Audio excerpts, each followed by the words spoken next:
Hey guys, Marco the dog trainer here. Today we're going to do a quick review on the Doggiemon Bear Paw treat dispenser. Now we bought a batch of new toys a few weeks ago and I decided to do review videos on all the toys that my dogs love, like all the hits. And this is one of them. So as always, I'm going to put links in the video description. Feel free to check those out if you're interested. But let's kind of just do an overview of the different ways we can use this toy. So the first thing is that it's pretty good for aggressive chewers. Now, I've got other toys on my channel that might be a little better for aggressive chewers, but the bulk of this toy is like really thick, tough rubber. There's a couple weak spots that I'm going to point out as we go through the video that make it a little less ideal for heavy chewers.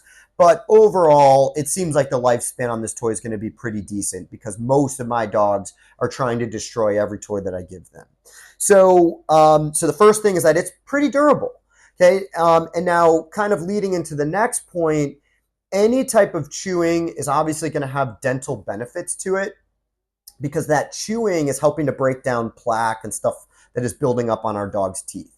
So on top of just chewing this particular toy also has this kind of like dental bristle pocket that that we can either put toothpaste or a treat into, and that's going to force our dogs to, kind of get deep into those grooves, and the bristles will kind of help clean other sides of their teeth that a bigger toy probably would not.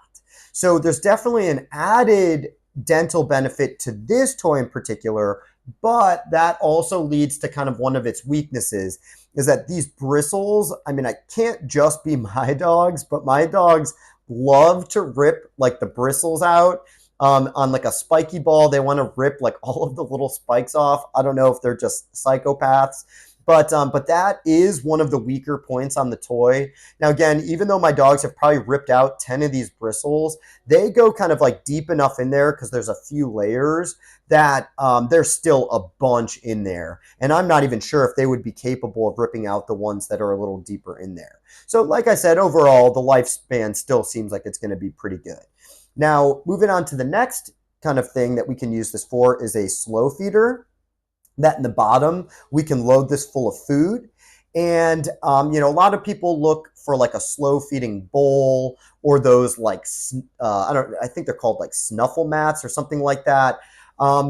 I personally don't like the slow feeder bowls or those mats because I just think they get gross. But this can be kind of a fun alternative way to slow our dogs feeding down and adding in a little bit more of that like enrichment game aspect to eating. Now, that also is probably going to be one of the weak points as far as durability goes. Now, I'm actually pretty surprised that my dogs have not ripped these 4 flaps yet. But if they do, that's going to really limit how we could use this as a slow feeder or a treat dispenser. But like I said, 3-4 weeks of using this, they haven't really done that yet. So overall, still holding up well, but I know when that happens, it probably is going to lose that functionality a little bit unless I put really big treats in there. Now, similar to a slow feeder, this is obviously also a treat stuffer. So like a puzzle treat dispenser. Any type of puzzle toy or treat dispenser is a puzzle toy. And puzzles are really good for a few different things. It brings that kind of enrichment aspect that forces our dogs to think. So it's really good like entertainment and a good way to kind of tire them out. So I was really big on dental chews, and I know I say this in a few of my videos, because I wanted to give my dogs kind of like this fun daily 20-30 minute treat entertainment kind of thing. But we had a few close calls of my dogs like almost choking on them, and that's when I decided, okay, I'm going to get away from those. And that's how I started falling more into like enrichment toys. But so this is probably a better option than a dental chew because it's safer, but we can still get plenty of entertainment out of it.